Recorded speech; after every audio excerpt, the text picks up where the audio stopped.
Hi friends, welcome to UDK life styles. இன்றைக்கி என்ன dish பார்க்க போகிறோன்னா, பூண்டு, கருணக்கிழங்கு, வெங்காயம், சின்ன வெங்காயம் போட்டு புளிக்குழம்பு பண்ண போகிறோம். அது எப்படி பண்ணுறதுன்னு வாங்க வீடியோக்குள்ளே போய் பார்க்கலாம். முதல்ல நான் கருணக்கிழங்கு நல்லா கழுவிட்டு வேக வச்சு தோல் உரித்து தனியாக எடுத்து வச்சுக்கிட்டேன். அதுக்கப்புறம் இந்த மாதிரி கடாயில் நல்லா ஒரு 150 நல்லா ஊற்றிட்டு பூண்டு ஒரு கைப்பிடி பூண்டு உரித்து வச்சுருக்கேன். அது போட்டு ஃப்ரை பண்ணணும். பாதி ஃப்ரை ஆனோடனே சின்ன வெங்காயம் போட்டு அது கூட ஃப்ரை பண்ணணும். முதல்ல பூண்டை போட்டு ஃப்ரை பண்ணிவிட்டு அதுக்கப்புறமா சின்ன வெங்காயத்தை போட்டு ஃப்ரை பண்ணணும். சின்ன வெங்காயத்தை போட்டு ரெண்டையுமே வதக்கிட்டு, சின்ன வெங்காயம் கண்ணாடி பதம் சொல்லுவாங்க இல்லையா, இந்த கண்ணாடி பதம் வர்ற வரைக்கும் போட்டு வதக்கணும்.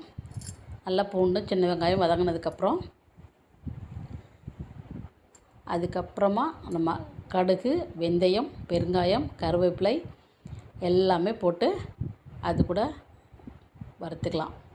கடுகு, பெருங்காயம், வெந்தயம், முக்கியமாக இதுக்கு வெந்தயம் தேவை.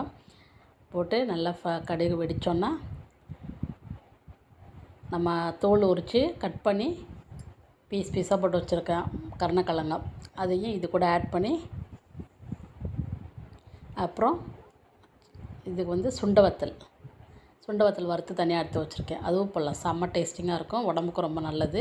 சுண்டை வத்தல் போட்டு கொஞ்சம் ஃப்ரை பண்ணிவிட்டு, ஏற்கனவே ஃப்ரை பண்ணி எடுத்து வச்சது தான், இந்த மாதிரி கருணக்கிழங்கு பீஸ் போட்டு வச்சுருக்கேன்.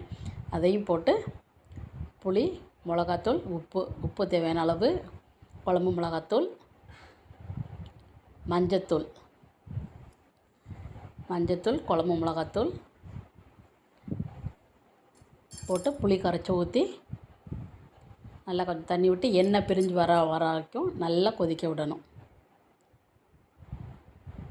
முதல்ல புளி கரைச்சி ஊற்றுறதுக்கு முன்னாடி இந்த மிளகாப்பொடி போட்டு 2 வதக்கிட்டு அதுக்கப்புறமா புளி கரைச்சி ஊற்றணும். அப்போ தான் இன்னும் நல்லா டேஸ்ட்டாக இருக்கும். ஸோ அப்போ எல்லாமே ரெடி ஆயிடுச்சு. உப்பெல்லாம் போட்டாச்சு, எல்லாமே போட்டாச்சு. இனிமேல் எண்ணெய் பிரிஞ்ச வரைக்கும் இந்த புளிக்குழம்பு கெட்டியாக தான் இருக்கணும். அப்போ தான் ரொம்ப டேஸ்டியாக இருக்கும், செம்ம பக்கா டேஸ்ட்டாக இருக்கும். எல்லோரும் கண்டிப்பாக ட்ரை பண்ணி பாருங்கள். Bye.